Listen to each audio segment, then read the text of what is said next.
thina sizwe esimnyama sikhalela izwe lethu elathathwa abamhlophe sikhalela izwe lethu mama uyeke umhlaba wethu oh mama uyeke umhlaba wethu mama uyeke umhlaba wethu. Thokozeni Hotep Royals, thokozeni Chamagwini, Lesedi Khanya, Thobela, Ndaweshewe, Kwaziwai, Muribwanji, Habari Gani, Nangadev, Ninjani. How is everyone doing? I hope you are good. I have, today I am super excited because I have two powerhouse in Ndlovukazi, two amazing women who hopefully will show up here soon. I'm a little early because I just wanted to give a little intro. They are coming to share with us what they have been doing in their corner of the world towards this land and food security issue. So I'm super excited. It's just been one of those connections where it just lights me up. I did not abandon you. Hi, Bo. Runewa, how? I come here almost every single day. It's just that you guys will be asleep. I come very early in your morning. So I come here sometimes at 9 p.m. my time over here in the US. And of course, you guys will be sleeping. But you know, some of you don't sleep. So some of you have actually caught me when I come on that late. And that's because usually that's like 9 p.m. That's the roundup of my work day. So that is when I have time to come on. It's only the weekends like this that I try to come on earlier, particularly if I'm not teaching and if I happen to have a special guest like I have. I did not abandon you. Hi, Bo. I love you guys too much to abandon you. What's wrong with my teeth? Someone says your teeth. What's wrong with my teeth? You guys, is there anything wrong with my teeth? Hi, Bo. Hey. Somebody's going to say, unempite emazinyweni. You know, when you've eaten moroho and you've got green things in your teeth, or you eat a salad and you're busy smiling at people with green things in your teeth. I hope that's not the case. Togoza, how is everyone doing? Oh, they're white. What color should they be? What I mean, Nanan. Listen, we're here for serious things here. You can't be commenting about my white teeth. If you was to say my teeth were green, then I would understand the comment. Hi, Bo. Comment nicer things. What is it? Ninjani. I'm so excited to be here, guys. I'm really happy to be here with you. I'm going to say, finally, I got through. I think they're blocking me. Your teeth are fine. Thank you, my baby. I know my teeth are fine. They just want to make me feel some type of way. So tap the screen, guys, so that more people can come on. This is really an important conversation we're going to have. Not only is it just an important conversation, but there are goodies involved as well for those of you who have been thinking or wanting to farm or wanting, to do something in the small space that you have. We have two experts on that who will be able to walk us through how you can, wherever it is you are, maybe start your own little garden, and then, work yourself up to full scale farming if you want to be a farmer. Because, guys, food security is really important. It's not, it's every single day we're hearing that they are poisoning the food system. They are poisoning the food that they are feeding us. And so, like, honestly, what is a people who cannot feed themselves? You sing Abantu Banjani. How can we be the only people on the planet? We own most of the land that is arable, and yet we are the very people who cannot feed themselves. It doesn't make sense. What is the need to import chicken from the US if you're in South Africa? Because there is the importation of things like chicken. What is that? Like, why? Why? When you can have chickens in your own little yard somehow, have a chicken coop and have eggs and meat for yourselves. It sounds simple, but we need to start getting into action on a lot of these things. And I think that's where sort of these two beautiful women come in, because they offer real solutions, sustainable farming, where you can farm and grow your own food and create seeds so that you have seeds to plant the next season. I am hoping that they show up here soon. I am looking for Miss B the most, and I am looking for, is it African Marmalade? Angaz. They'll tell me, please announce yourselves, my special guests, when you show up. Please announce yourself. People have been waiting for this. I hope the people on Facebook make it here too. The YouTubers said they'll wait until it's up on YouTube. The YouTubers are a special group of people, you know. Like the YouTube family is just like they're a crew of their own. They're like none other. For some reason, they're very purist about the social media they follow. So I have people who follow me on YouTube who don't have any other social media. They don't have Instagram, they don't have Facebook, they don't have X, they don't have TikTok. They are just for the YouTube streets. I imagine that, you know, everybody has their own social media platform, because there's a particular Cradle. There is it Cradle? Ndlovukazi, comment and say yes, it's you, because I see Cradle of something, and I know that there is a TikTok that has been sending me your stuff, and I don't know if it's you. And where's Ndlovukazi, just say if it's you, Cradle of something, Cradle something. Ngibona la. It looks like you. Please let me know. Guys, please share the live. Please share the live. Share it out. Share it out. Share it out. Yeah, boy. Yes. So one of our guests is here. Maybe they're sitting on the same thing. You know, it's a mother and daughter combo. Pedalap. Let me do guest. Invitation sent.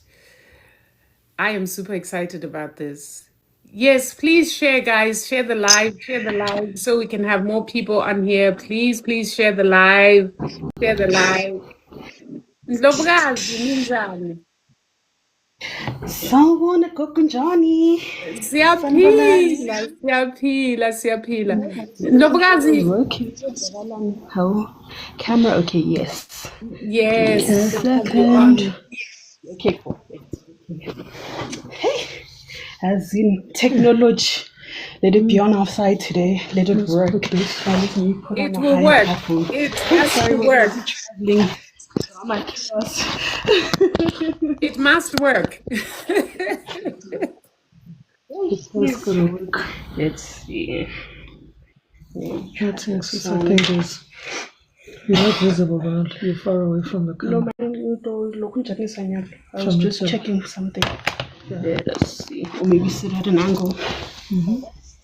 Or maybe we'll sit at an angle. Radios, let's see. Yeah, one again. Let me make this first.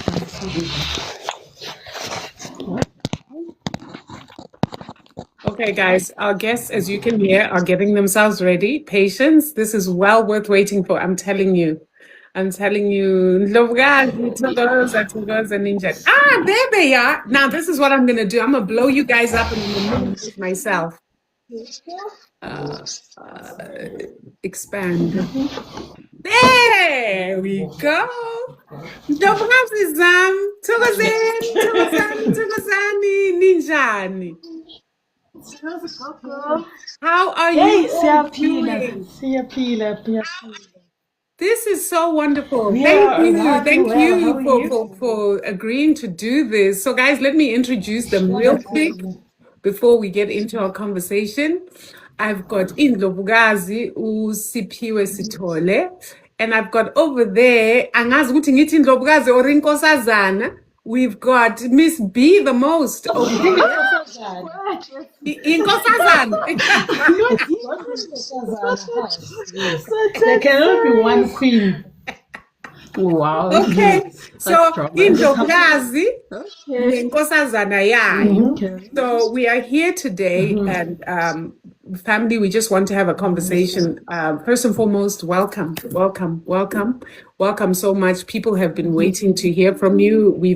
I've tried to talk this up because it is such an important topic, and I know that the two of you have a multitude of talents and gifts and enterprises and things you do.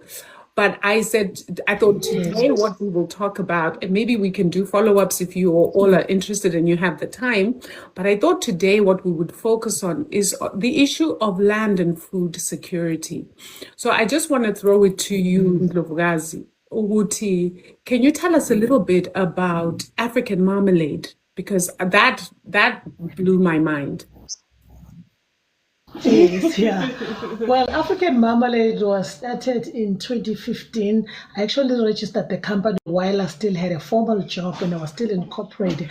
And it was born out of a need from the realization that we were very food insecure and most of all seed insecure. We just did not have the seeds of the food that we wanted to eat or we should be eating.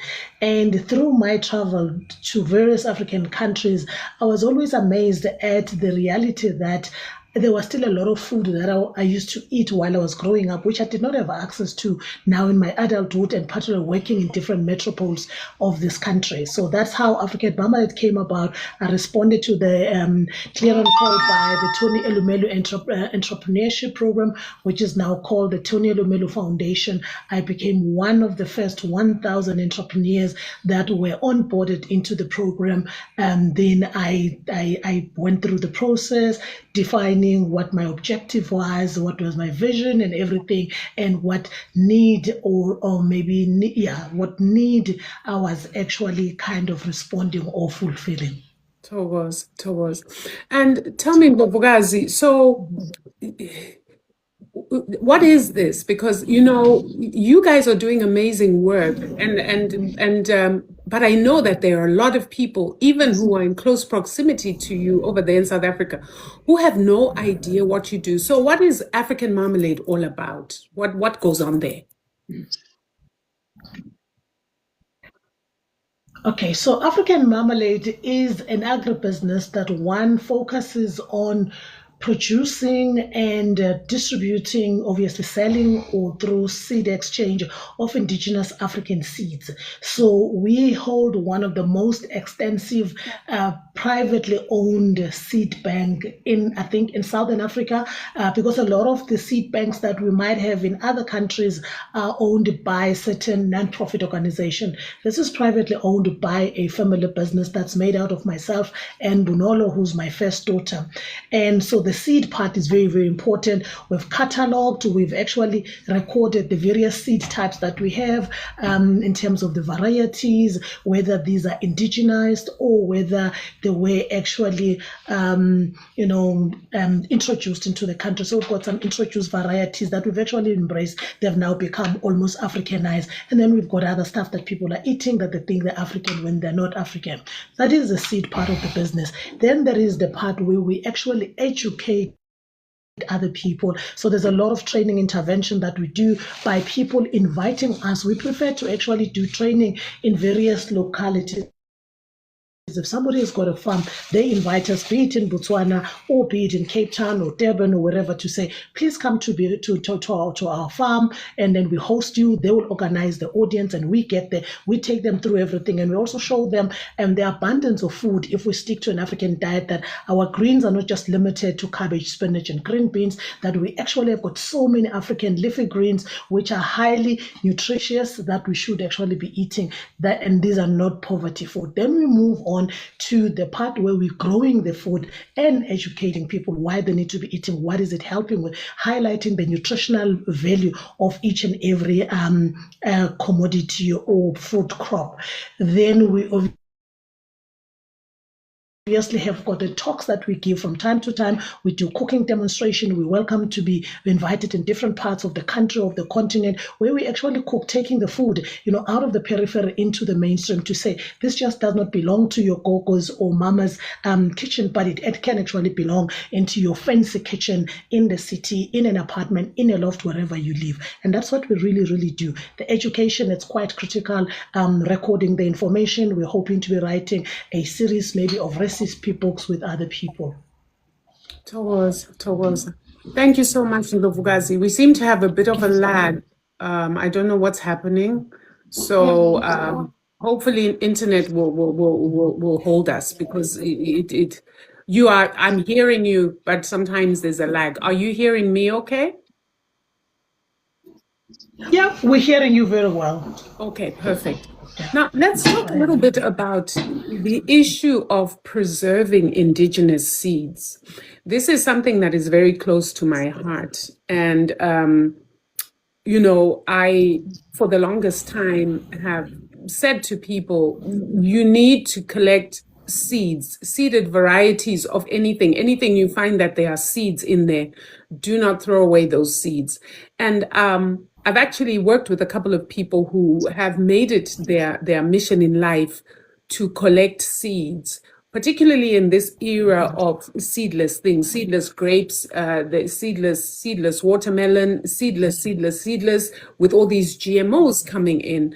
And how important, from your perspective, is the preservation of our indigenous seeds? I think it is extremely, extremely important. I cannot overemphasize the need for each and every household to be seed secure, to know what they're going to be eating tomorrow or the year after. Because if you do not control the seed, somebody else is going to dictate at what you eat. So whoever controls the seeds, decide what you eat, what, and when you actually eat, and even how you're eating that food. So suddenly you're not in control of what you're eating. And I think in Southern Africa, we are one region that have actually let the growing of food to commercial farmers, the big business that are determining what we're eating. We're seeing a lot of exotic stuff that is being introduced, fruit from everywhere else that does not even compare nutritionally with what we have as a country or as a region. So it's very important. In the olden days, and in some families, there was what you call ingolobane neslulu. So the grandmother, being an important part of the family, always ensured that the family was actually secured seed-wise, because the seeds would be kept in a safe place. And then once the rainy season starts, Ukoko then releases the seeds, to the people that must actually do the planting of the food, making sure each and every household is food secure. If you don't have the seeds, you are depending on other people to feed you, and that is very dangerous. Because if you were living in a particular establishment and you relocate, you can move with your seeds. And that we've seen with Africans when they migrated or when they were actually taken to other parts of the world, they moved with the seeds. That's how we're starting to see, or we saw a lot of food in the Caribbean and in many other parts of the world. That is because the Africans, when they left the continent, they put seeds into their braids, into their locks, into every part where they could hide the seeds, because they knew that food is very, very important. Food is your medicine. What you eat actually helps you health-wise. If you don't eat the right food, you are probably going to be prey to a lot of illnesses. So seed preservation, it is absolutely important to the survival of us as human beings. Togoza, Togoza. And it's interesting, you know, just to expand our discussion, one of the things that I know was happening in Kenya is that, you know, I call him Billy the Goat, that one, Bichi, because apparently my account has already been flagged several times for woke knowledge. So Billy the Goat has been trying very hard to go around the African continent to try to access seed banks from people. And I know that one of my fellow Gogos, she works for an organization based out here in the US where they actually fund women in the remote parts. They fund them surreptitiously to hide some of their seeds. So like literally there's like gatekeeping in the seed community because of this almost aggressive you okay? Oh, I'm distracted. Sorry. Yes. No, sorry. We're just trying to get open. So there's been this it's almost a very aggressive push to get at our indigenous foods like your bambara seeds, your sorghum varieties, Ndlovu, and all those things. And so one of the things I thought of when I saw your seeds and they were so beautifully bottled and put, I started getting palpitations because the first thing I thought of is, I hope they're hiding some of these seeds somewhere. And of course, you know, that comes from what I know has been tried to do to the extent that I think the Kenyan government, even at some point, wanted to make it illegal for people to keep their own seeds. So what is your view of all this? Because now we're dealing with political issues, we're dealing with environmental issues, because we already know that GMOs are very harmful for the soil. And again, we're dealing with the issue of food security and the fact that and even the issue of land security, because if people don't have their own seeds or indigenous seeds to grow, who becomes custodian of the land and by extension of the food? What are your views? Yes, very true. Very, very true. I mean, the politics of seeds, I mean, are very, very serious, and that goes to the politics of food. Many people are trying to wipe out what we were eating so that some stuff can be reintroduced to us in different forms and format, and we're obviously going to pay a premium. And a lot of our highly nutritious foods becomes inaccessible to the average African. So you end up with something being declared a superfood. It has not been a super. It has been just what we were eating. Exactly. And because we knew, our forefathers knew, suddenly it's been declared as a superfood. Once it becomes a superfood, some people with money would either propagate, grow more of the trees, more of the plants, more of that particular herb, and then it becomes very, very inaccessible. And it also criminalizes the custodian of these even the knowledge holders of these particular crops, where suddenly a fence has been put around and now you don't even have access to that kind of thing. It's the same thing that has happened with the wildlife, where now you have to pay a premium to actually get to the nature reserve that was part and parcel of your existence. Now you can't get in there, and you also can no longer be able to go in and whatever slaughter a particular animal or hunt that one, because they've criminalized that whole stuff. So now it becomes very, very expensive. Game meat is so unaffordable. Same thing whether it's fishing, you're going to end up having to have some fishing rights and all sorts of other stuff. It just makes food so inaccessible and lead to the food insecurity that we're talking about. But most important is that what happens with seeds is that we need to address the seed sovereignty and food sovereignty. It's because food security talks about everybody must have access to food. It does not talk about what type of food we should be eating. As Siphiwe Sithole, as what we speaking person in South Africa, what is food to me might not necessarily be food to somebody living in Northwest, because that person has got access to different types of plants because of the vegetation vegetation, because of the climate and everything else. We are not taking that into food sovereignty. It's important. We need to address food security side by side with food sovereignty, because then food sovereignty talk about the seeds. What seeds? What kind of seeds are you growing? And that also means that we are actually doing soil curatorship, because we are no longer seed custodians. We are destroyers of seeds, of nature, of biodiversity. Because when we grow the food that we are growing, B, what are you doing? The connectivity is fine. Yeah, we fine. Yeah, the technician here. The bonfires are at it. You know? So what we need, we are addressing food sovereignty alongside food security, to say you cannot overemphasize food security at the expense of food sovereignty. Right. Then we talk about what seeds are we growing, and if we are growing the right seeds, we actually take care of the environment. As Africans, we knew that we had to take care of the soil so that the soil can actually bless us with a lot of abundance. So we were not destroying the soil. We were not calling our food weeds. We didn't say this is a wild spinach. You know, umfino siyakudla imbuya, it was not wild. What makes this thing wild? I mean, a lot of the crops that they still say, they are wild. We've long domesticated them, and a lot of them we're now actually cultivating. And then also we are having a situation, because we're not in control of the seeds. Everything, when we talk about our food, we have to talk about it in relation to what now other people know. So when some say to me, oh no, I ate whatever vegetable you might have eaten, and then some say, so what is that? How does it taste like? You've got to say, oh, it tastes like spinach. You cook it like spinach. You know, and that becomes a problem to say, but who are we?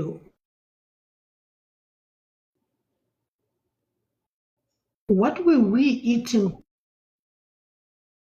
prior to this thing? Why are we now doing reference? And so when you say, oh, I'm eating a common, it's a calabash. Oh, calabash, like what? You always have got to try and find a reference. If there is nothing linking it to introduce food, you're like kind of stuck, because how does it taste like?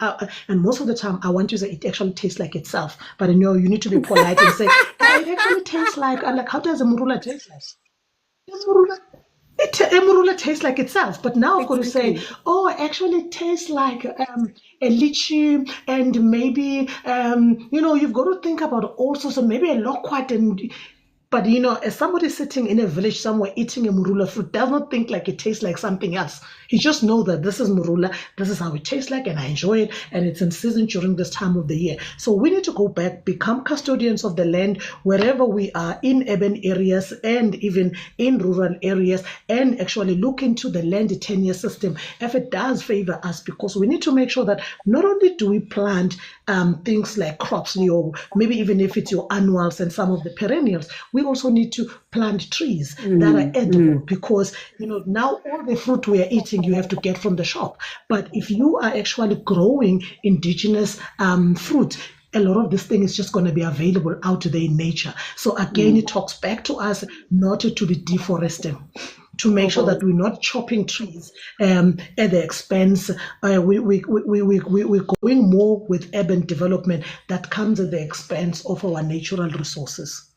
Thokoza Ndlovukazi, you really have hit it on the head, because one of the things I think is very important for people to understand, what stands out to me is when it comes to the part of education and being able to be custodians of land, even in an urban setting.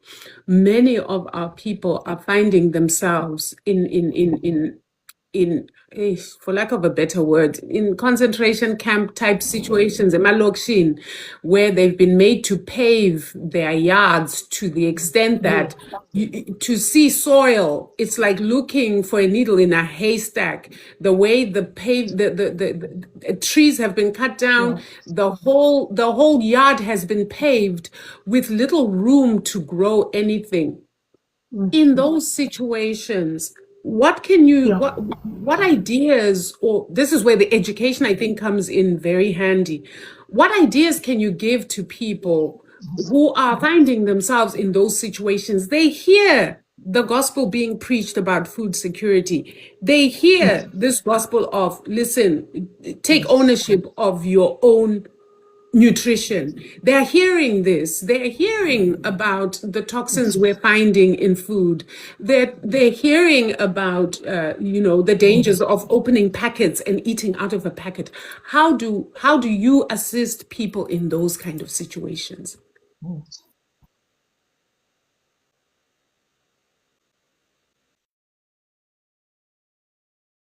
So what we in area, let's talk about, say for instance, you are in a township. There is space. Obviously the plots, the plot sizes were small, and you had a 4-roomed house, and later on now you wanted to actually extend and rebuild the house. Now you don't have space. What people can do is vertical farming to utilize whatever little space. Every square meter needs to produce something. And some people might say, I love flowers. Yes, you can still grow ornamental stuff, but there is nothing stopping you growing your roses, your flowers, your lilies together with food. So you could actually intercrop ornamental stuff together with edible stuff. That's one thing that we need to do.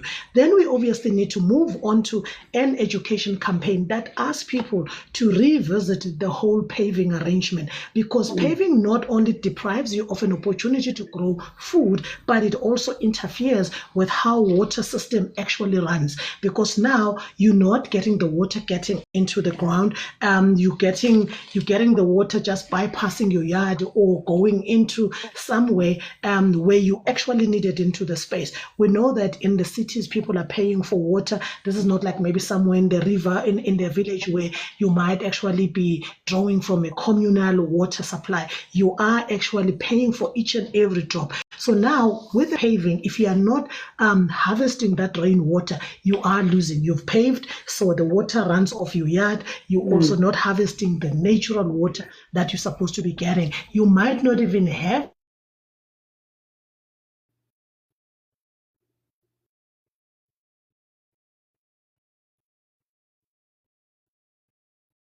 the space to make in a water or look at an underground water storage. Some things we can actually do, but what we can do in follow-up sessions, we can look into what options do people have that live in town houses, because remember, in the township, you yourself are deciding. I've paved, because in a lot of these complexes there are body corporates that dictates what you can or cannot plant. So again, the politics of food to say, okay, no, you can have a little lawn in front of your yard, but you're not going to have pumpkins. Nobody wants to see your pumpkin plants in front of your yard. We also need to re-educate people of certain concepts. There are certain concepts that are not African, and we've actually embraced them and Africanized them. There is nothing like a backyard garden in an African context. Exactly. Your garden, where you are growing food in your home, it's always in the front of your house. It is not at the back. At the back, you would have had that pit latrine and whatever other stuff, maybe where you even stored some of the firewood, because in the front, you have got your kraal where you kept your animals, and then you also growing your food. So the way you look into how the stuff was structured, there will be the right-hand side where there will be other stuff, and coming closer to the yard where now it's getting to the homestead where the houses would be. That's where you would actually now, so just before where the houses start, that's where you'll be growing the food. So if you were taking your tub and you were spilling the water out there, that's where some of the other seeds would actually fall. So you suddenly have got a pumpkin that you didn't grow, but you ate it. It was given to you by your aunt and you ate it. And then two seeds, while you saved others, 2 seeds landed up there where you're throwing these things, and then you have got this plant growing. So now we're not having that, and we've been told, oh, in my backyard garden, you can't put food at the back of your mind. For me, when you put your garden at the back, it means that it's actually the back of your mind, and that is why then you're going to push a trolley to put in food for yourself, because you're not thinking about what you're eating. Where's your food going to come from? It's not coming from you, it's coming from somebody else. You cannot walk into some of these farms and pick up a tomato, wipe it and eat it. You have to wash it, add all sorts of other stuff to try and get rid of the toxin. And in most cases, you will not be able to get rid of that toxin. We are eating the cancers, we're eating all sorts of the terrible diseases. We are ingesting poison on a daily basis. It is even worse for people that might be making smoothies and juicing, because you are taking a concoction of chemicals. The chemicals put in carrot, and that one went into the leafy green, and this one went into the cucumber, and this one. So you're having poison, you're drinking poison on a daily basis, and you're hoping to Concentrated live poison, up for to that matter. Yes. Concentrated poison, How crazy because is that? it's insane, because yeah, when you do make a smoothie, and I make lots of smoothies, you're putting a whole bunch of Yeah. fruit together Yeah. It's, with all the different yes. The insecticides fertilizer, and pesticides and nitrous the fertilizers. fertilizer that was made to make it that beetroot to be this massive, to grow very fast. You're putting all of that kind of stuff, and it's going into your body system. Hence, we have got all sorts of other problems. I mean, from the reproductive systems of a lot of people. A lot of couples now have got to go through assistance. Child conception, because it's just not possible to conceive natural, and most of the time it's coming from the disease, from the food we're eating. You're getting people dying very, very young from all sorts of diseases. I mean, you knew that certain diseases you were unlikely to have them, but we are basically eating poison on a daily basis. And because it starts from, we're not in control of the seeds, we are not in control of what we are growing. People like to go buy seedlings. The seedlings they are buying to grow their vegetables in their backyard garden, by the way, actually comes from hybrid seeds. The hybrid seed, it's not meant to continue giving you seed or food in perpetuity. So what happens is that so you've got your heirloom seeds, the ones that we say they've been passed down from generation to generation, the ones that we know. Then you've got a hybridized seed. A hybridized seed, what it does, it gives you high performance, high yield year one. Or season one. In the second season, if you are planting the seeds from what you have harvested, that is going to give you about 50% of the yield. Next season, you're actually almost going to get nothing. Hence, you've got to go back and buy. Then you've got the GMO seeds. The GMO seeds, which are mainly your maize, your cotton, and your soya, and a couple of few other crops, is that those ones are not even meant to be replanted. You plant once, you should never plant again. If you plant that stuff, it does not actually produce. If you keep that maize for a long period, it just starts kind of rotting, and you don't know what's going on. All sorts of stuff actually attack it, and that is the problematic maize and other stuff. And some of those seeds, the way they're coming already with the pesticides and insecticides. Basically, you are buying a program on how to grow food and not how to take care of the soil. And that is the difference between our ways of farming, which is sustainable way, the way our forebears were growing stuff, compared to how we are doing now. Now, everything else, if I'm growing maize, everything else is a weed. It must then be killed. Hence, you do not remove the weed, you actually spray it. And then you're killing, when you're spraying, you're not only killing the weeds, but you're also killing a lot of other little creatures. So you're killing the beetle, you're killing the spider, you are killing the ladybug, and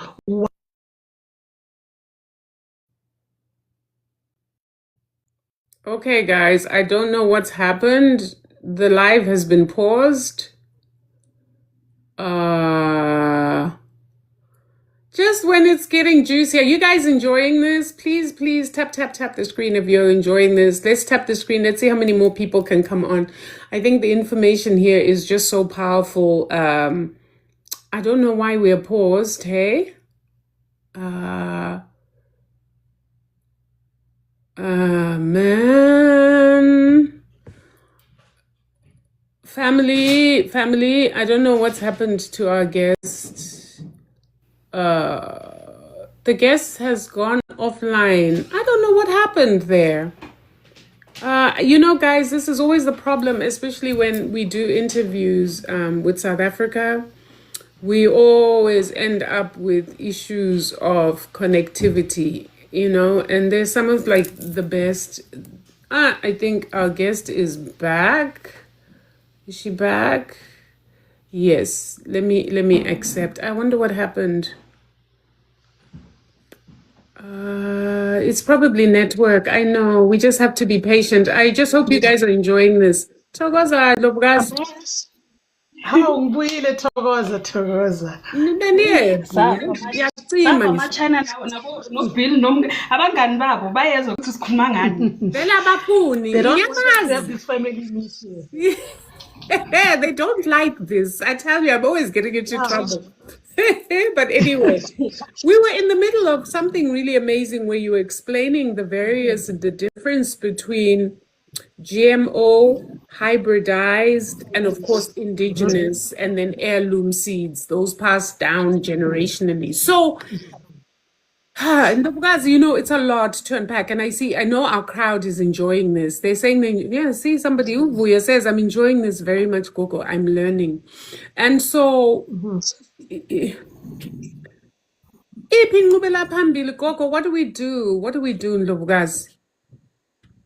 I think we need to actually launch some form of a movement, and maybe I'm just thinking, and from the top of my head, if we were to have something that says bring back our seeds. Some kind of a campaign where we're bringing back our seeds, where we could actually sit in different cities, in different areas. We can syndicate this thing. It could be a hybrid kind of a model, the good hybrid, where we actually, some people will be right there physically and other people can actually connect. But where we are able to say, let each and every person bring in a seed from their family. What was being grown by your family? Because even when we want to reclaim our roots and going back into agriculture, I always say to people, what is your reason for farming? What are you going to be growing?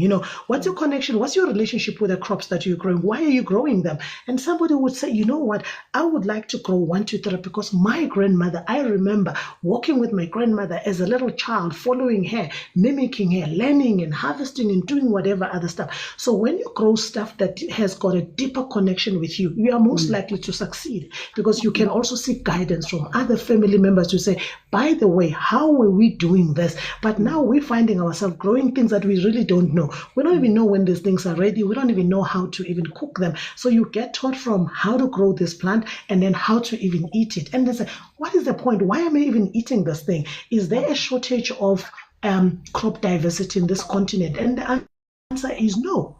We do not have a shortage of food in this continent. So much. We have got a shortage of we've got a shortage of political willpower. Our politicians making the wrong decisions, going to bed with these big corporates that are then criminalize us possessing our own seed. So we need to basically look into of the 54 African countries, where has having your own seed and also sharing seeds with family, with community, with your region, with your country been criminalized. Yeah. And we start by challenging that. That's at a macro level. Yes. Because you have to do the macro stuff as well as the micro stuff. So we've got people, the legal people, who can quickly go and check all these unfavorable laws to say, so if you are government, if you are a government, then you need to make sure that the laws that have been passed are actually favorable to us. They're serving us as the people. We need to address that, because if you do not address those things at a macro level, there's almost like nothing that you can actually do. You could be arrested, you could be harassed and all of that. You can have your fields being sprayed and destroyed, because just like when people were growing cannabis, growing marijuana, they found their fields being sprayed, being destroyed by fire and stuff like that, because it was not allowed to grow cannabis, right? So we need to address that. Then we also need to be able to say, if we said in each and every region or whatever, how we're dividing parts of the country, of the continent, of the regions, to say, let's reclaim the seeds. Let's get to a point where if we had a conference, each person is supposed to arrive with a seed that is indigenous, or that they think is indigenous, because sometimes they see the person, like you see people say, I'm cooking this and it's got beans, and say, but what beans are you cooking? And the person says sugar beans, and say, what is indigenous about sugar beans? You're running a seminar, you say to people, pick seeds, and I say to them, please do not take the butter beans and the sugar beans and the maize. Pick anything else. Sometimes people come back and say, I don't know the stuff, or I pick this, I just like the way it looks, but I don't know what it's called. I don't know whether it is part of my tradition, my culture. So we now need to be able to say, let's get people to reclaim their seeds. Have one seed and say, I know this seed. I ate this as part of a meal that my mom cooked, or my grandfather. If I visit, this was my favorite, whoever, as cousin's meal, whatever the story that are there, because then we're getting to connect through food. So food is meant to unite us, not to divide us. Just like music unites us. I might not speak a particular language, but I can still actually respond positively or feel the music without really fully even understanding, what the person is singing about. We were, for many years, were dancing to Oliver Mtukudzi's song where we didn't even understand what he was singing about. We just loved the melody. We loved, everything vibration that made that. Yeah. Yes, we just kind of enjoyed that, and you think, oh, Toddy, without really knowing what he's saying. You don't even know what he's saying. Yeah. Yes, sometimes it's a sad song and you actually didn't say dancing and you're thinking it's a happy song, but we are connecting through music. We can in the same way connect through food. So when we start to take, because somebody's going to say, oh, this is something that maybe people in Namibia eat, and somebody who would say, oh no, we also eat that in Botswana. Somebody's going to say, we eat that in Zimbabwe. And then we start to say, hang on, so we are all eating these things, but just differently, and obviously having different names for them.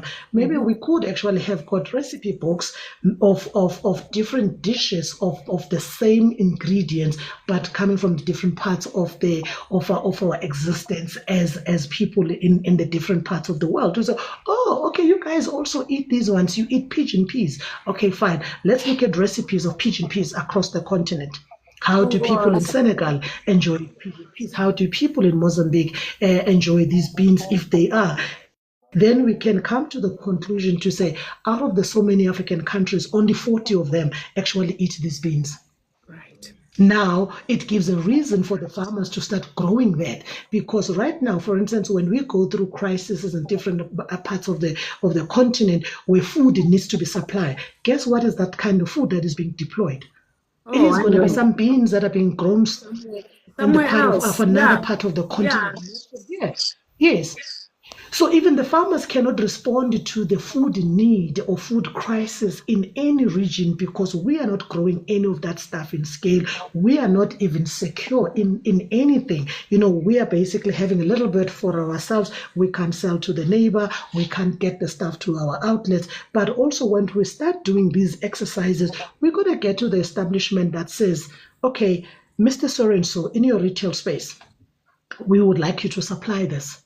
And you would say, why must I why must I actually stock this thing? And we say to the person, do you know that 80% South Africans eat that, or over 40 African countries eat that? In the case of South Africa, you can say, you do know that we have got almost each and every country in South Africa. So by stocking this in your shelves, you are catering, you are playing your part in making sure that people that have migrated to South Africa do have got access to the right kind of food, because the food is your first line of defense before you even go and consume any medicine that you're going to have to buy from the shop.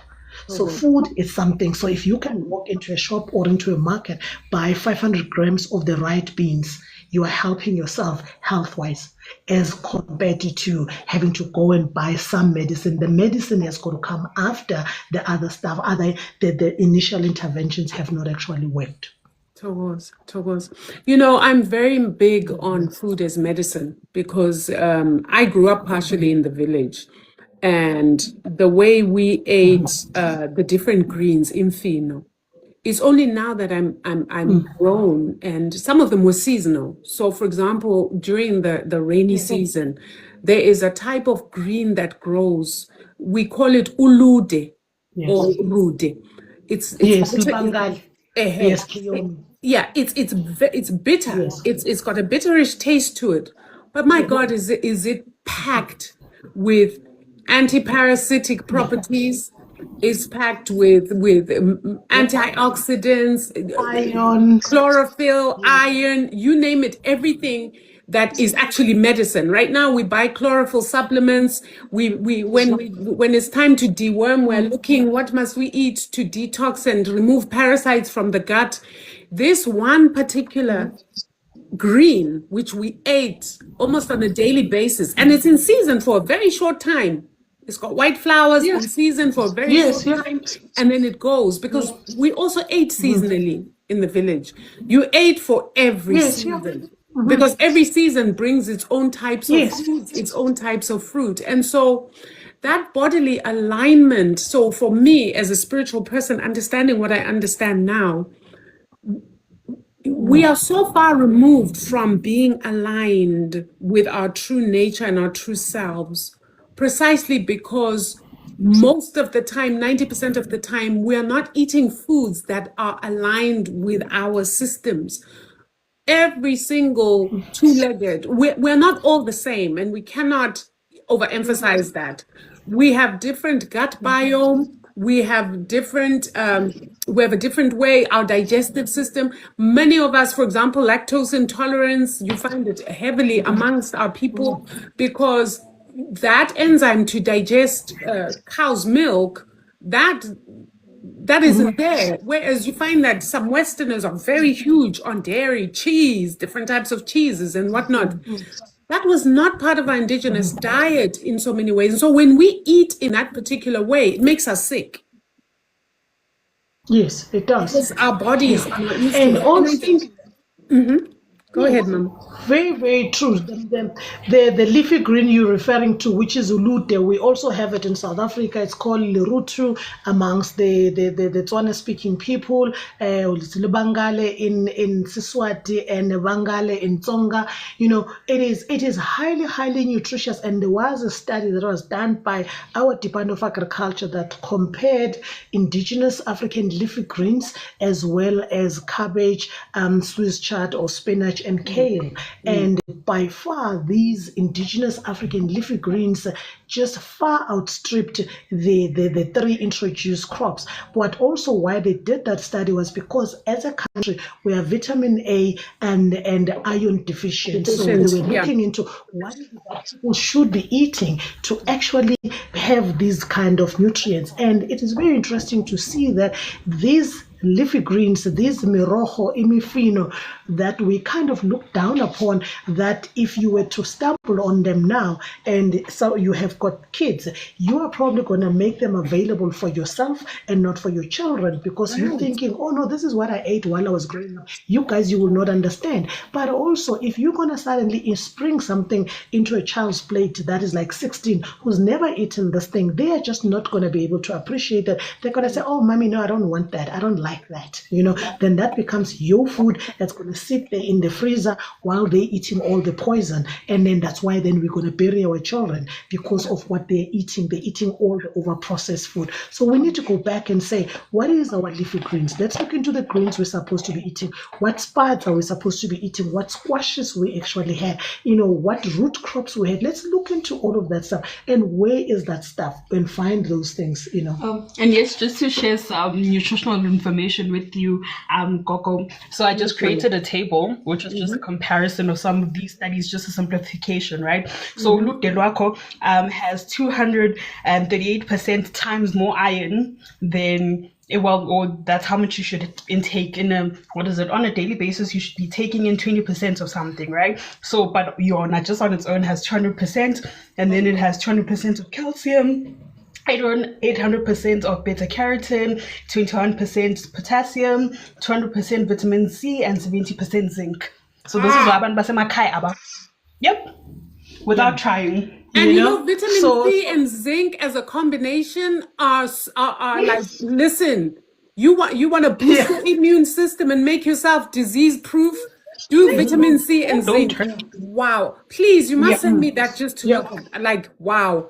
I did not know that, but my grandmother was very, and you know, as kids, eating the same thing every day was kind of boring, but they tried to give us variety, but we understood. It was just food. And the beauty of Ulude, where I come from, is that it grows. Nobody goes hungry during that time of year, because it literally grows from the corn, you know, it's by everywhere. It will be everywhere. Yeah. And the seeds, it gives you a lot of seeds. You know, one plant is going to give you so many seeds. So you could now start sharing those seeds with other people who can actually grow it. And once you've got it in your field, you've got it forever. It will Forever. always be It'll there. always be Unless there. you now grow this hybrid seed. Yes, unless you now go and grow the GMO seeds and the hybrid seeds, which other people need to understand that. So where, let's say you were having ulude and other indigenous plants growing, if you now go and grow and plant a GMO seed, that GMO seed is going to make sure that other stuff do not thrive in your field. So even if I now go and give you an heirloom seed and ask you to plant, in most cases it's not going to germinate unless you actually go back and do the soil restoration, actually fix it and build the soil fertility, because in most instances people aren't building soil fertility, they're just adding stuff to say, okay, fine, I'm short of phosphorus, then I'm going to throw in this, instead of saying, okay, how do I actually build and create a balance? Hence you must now have the worms, you must have Earthworms, the exactly. biodiversity, Exactly. and have the creature that this guy eats this one is food to that one and that one and that one. So if you go and eradicate certain creatures from your field, you are creating a problem for you. Hence you are going to have this pest infestation, and then wonder and want what to spray your crops with and what other jar to actually utilize, and using all the unsustainable thing that then go on to even contaminate our air. So the air we're breathing, it's also contaminated. And also when you're looking for your space, we're talking about how we actually access land. If we leave a lot of the land that we are supposed to be occupying to be occupied by people that are doing the wrong things to the environment, we are going to end up with a situation where you are doing the right thing and maybe you are further down, and then all your three other neighbors are doing the wrong things. You are going to be affected. First, from when they are spraying, there's going to be the drift. All the pesticides are actually going to be drifting to your space. So in your leafy crops, so your leafy crops are going to become dangerous. Even though you're thinking, you know what, I'm growing this thing following sustainable practices and all that stuff. But if these vegetables were to be tested, they would have residues of some of the chemicals. And also, if you're selecting a farm and you have got people that are doing the highly sprayed maize and the hybrid and whatever other type of seeds, and you are on the lower side. So let's say you've got a neighbor on the right, you've got a neighbor on your back, and you've got a neighbor that you are at the bottom, or your fields are actually kind of sloping. So the guy at the top, whatever he puts in his soil, it's going to land by your side. Yeah.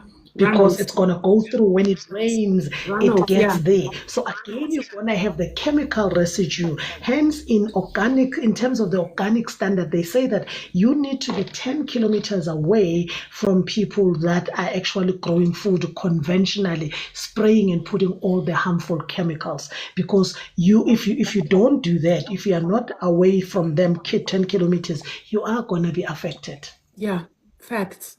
That is actually very true. I know that there are people who've had, especially in the villages, where they have villages and then next to it, is not too far away, maybe 15 kilometers, 10, 15 kilometers, there's a commercial farm.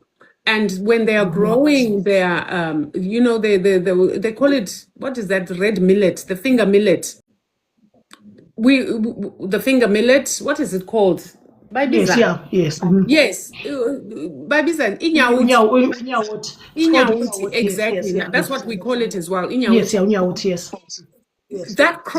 Their crops started failing, and they couldn't understand why. They couldn't understand why Inyawuti started being sickly, and it's such a hardy plant, Inyawuti. That thing can grow on stones. I've seen it. But it would start to get sickly and the yield would be so poor.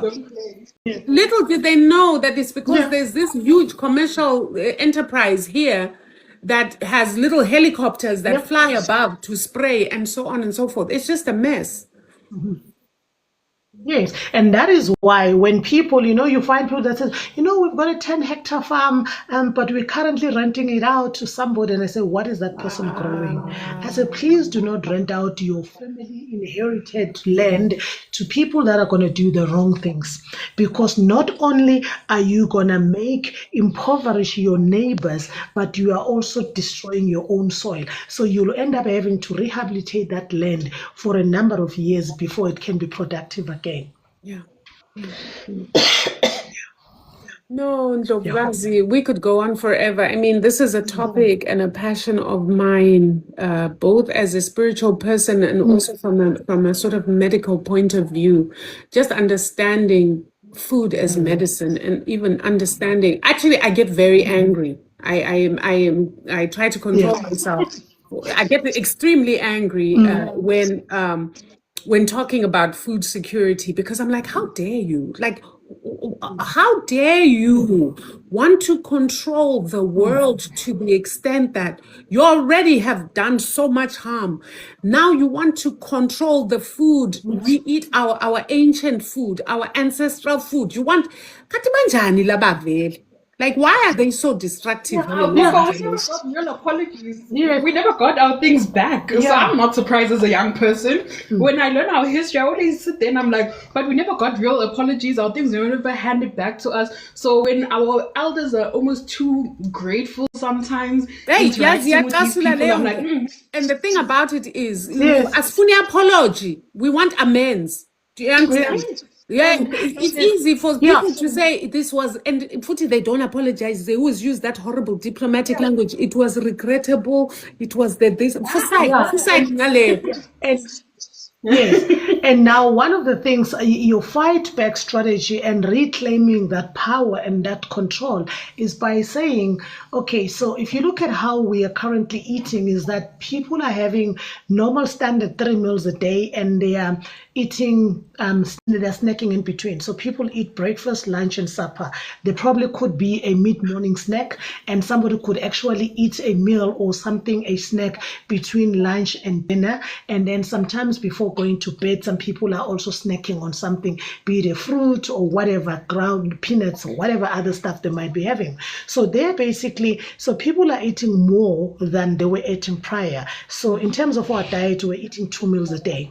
There was a meal that you were eating before lunch, before midday, and there was a meal that you were going to eat before sunset. Now you're eating 5 meals a day, but you are also so deficient of many, many other nutrients that you are actually supplementing. Yeah. So if you are eating 3 or 5 meals a day, unless you actually have got a serious medical condition that makes your body not to absorb or process certain nutrients, then you should not be supplementing. So those medical we understand your body is not able to process or convert certain things to the nutrients that you require. What is that telling you is that you should actually just be, if you are eating the wrong food. You're eating cardboard. Your food is not helping you. You're eating 5 meals a day, but you are still as unhealthy as possible. You are taking energy drinks on top of that, which are also not healthy because you are tired, you feel lethargic, you are having countless amount of caffeine. You're loading your body with stuff. We also need to go talk about what's this kale. They always like to hype up kale, right? So from that study, when I told you about Ulute, your kale in comparison is sitting with only 8% of iron, 4% of calcium, 6% of beta carotene, 7% potassium, 22% of vitamin C, and 3% of zinc. And for it to matter in your body, you need 20. So majority of the plant is nothing. Yeah. So, but you are eating because somebody has dialed up to say this is so healthy on your green it's so healthy. And you just say we like them. We like them. That's our problem. Yeah, on your salad, you must have that. But also remember, it comes with our form of education to say that as we become educated, we then have got to shed our skin. We're almost like a snake. We had to shed our skins, become assimilated, not only in how we talk, how we dress, but also in how we eat. So to show that you are educated, you're now embracing foreign cuisines. So when you travel, if you've gone to a different country, elsewhere, not in Africa, you come back saying, suddenly example, cooking Thai cuisine. There's nothing wrong with Thai Totally cuisine. quinoa. You're now eating Thai cuisine, but if you go and visit Ghana, do you come back and start cooking Ghanaian food? No. Or you make fun of I their do. food. You see, that's the difference. Where Gogo, that is the difference. You see, I was going to tell you about my experiences with Senegalese people. I make the meanest chebjen because and then of course there's the battle between Nigerian jollof and Ghanaian jollof. I've also entered that battle right there. I make a listen. I make jollof out of sorghum cock. I make it gluten free. I need to learn that one. Yes. You just replace the rice with sorghum. That's it. So what we need to do going forward, besides the fact that we need to take control, we need to reclaim our seeds, we need to democratize the utilization of our spaces, getting rid of the paving or reducing the amount of paving, going the convention and the vertical farming. We also need to go into spaces like, say, in the gut health space. We have been left out. Like we do not know anything about health, gut health. In the meantime, in the African cuisine or diet, there was so much that was addressing our gut well-being. But we've been left out of that stuff. We are not there. You will not see indigenous or African-based products that are addressing your gut wellness. And everybody says, oh, your gut is your second brain. But what is our response as Africans to actually be in that particular space? Again, another industry that's growing at an alarming rate is the gluten-free space. We are nowhere. Yet we know that the sorghums, the millets, all of those grains are actually gluten-free. A lot of our stuff are gluten-free. So let's take the grain, crush it into something where we'll be making the porridge and the meals, and then we turn it into flour. If you love the bread pancakes, and muffins, yes, you can still have got muffins that are made from sorghum flour. I know. You can have pancakes and wraps that are made from your millet and your sorghum flour that are going to be more filling. You can eat them guilt-free, and you are also supporting the smallholder farmers. So we need to turn this thing, in its head and say, okay, fine, gluten-free space. What was our response with indigenous food?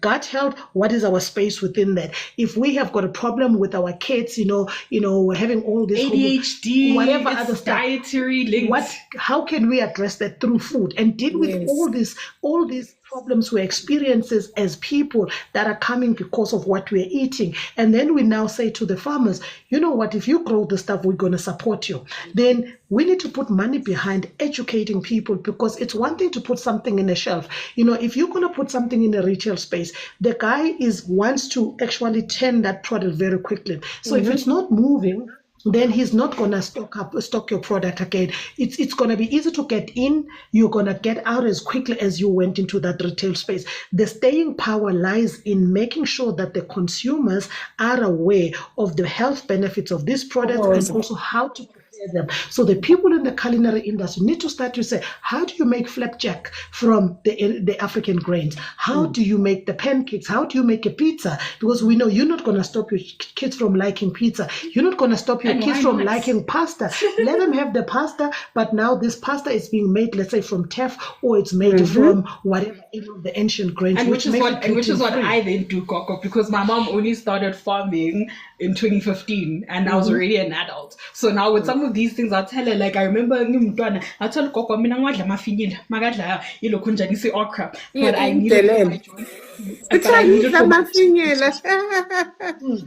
So I used to tell her, like, I can't do this, but then I've now had to figure out ways to eat these things in ways that make sense for me today. So I make the pizzas, people are asking me for like almost pre-mixes to say, then I'll tell them, you add the eggs and the milk, but all the other parts of this, I've already figured out the measurements, because a lot of the time, funny enough, if you just Google, the information's out there. If you just say quinoa or whatever alternatives, our things do come up.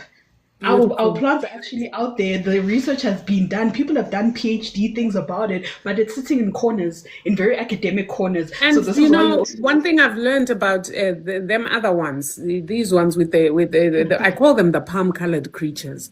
Them that are like this.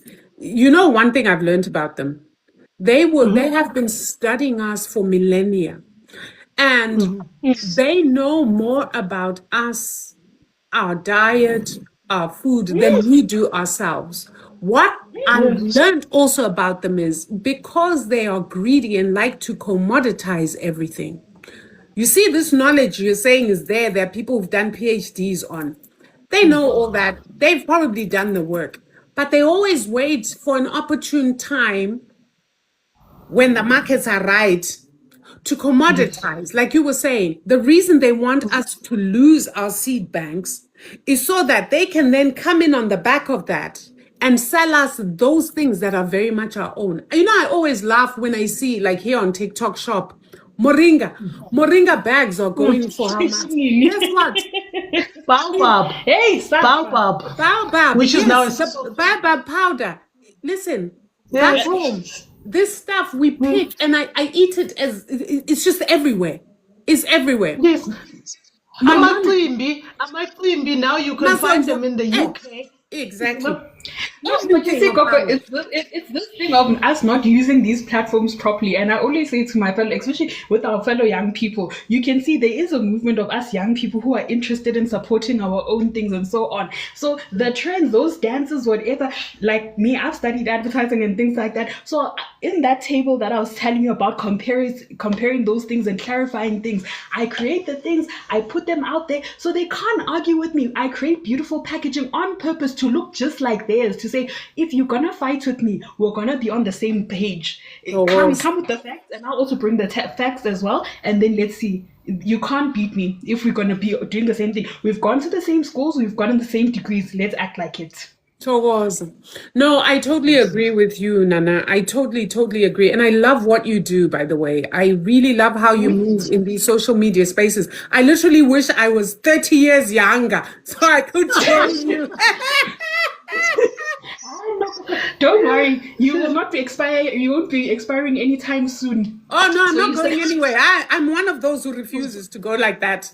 Tina, we don't. We age backwards. But look, we've got the staying power, you know, and we also have got to have the blend of the intergenerational functioning, where you've got the young and the older people, you know, because we are bringing in the experience and the actual first-hand experience, because some of the young people can only imagine, can only read and hear or listen about these things.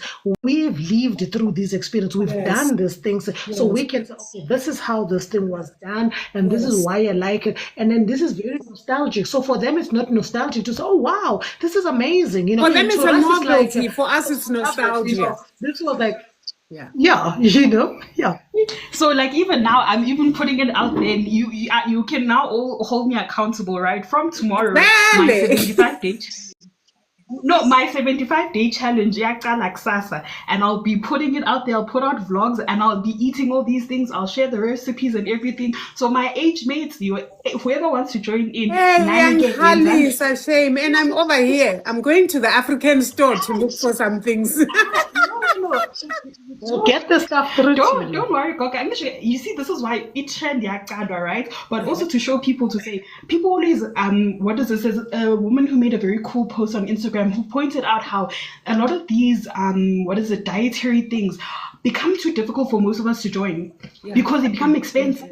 Yeah, they're very expensive. You tell me about quinoa, you tell me about this that are super duper expensive that I can't afford. But if quinoa is equal to amabele and other things like that, so if now I bring you the information to tell you that this is the same, you can go to that same village place or you can go forage things. Now, were people not now suddenly wanting to forage and whatnot? But before, wouldn't you be laughing at someone when umuntu is being poor or something? I mean, now all the mushrooms are cultivated, and the meantime, the most delicious mushrooms are the foraged ones, more than the one that you're buying from the shops. Yeah, with my gogo, we used to go mushroom hunting, and you know, she would dry them because you know they're very short, so we couldn't eat them all in one go. We'd eat some fresh, and then she would dry them, and then even in the winter months, you know, if there's no meat, she would cook a delicious pot of mushroom with peanut butter and a little bit of pele pele, and Yeah, Yeah. yeah. So This was like, the plant-based industry again,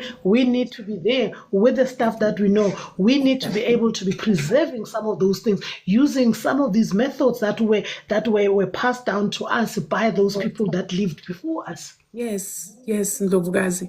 You know what? I know you guys have had a long day. Huh? But to anyone who was asking, my handle on TikTok is Miss B underscore the most. Yes. So if you wanna see the 75-day challenge and join it, please. But summer bodies are made in winter. You also say funny.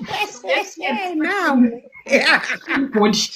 Yeah, this is my type of child. She's my spirit animal. This one. Wow. Yes, Ndlovukazi, thank you so much for us doing this. Now, I know there is an event coming up. I'd really love for you to share a little bit with those who are here.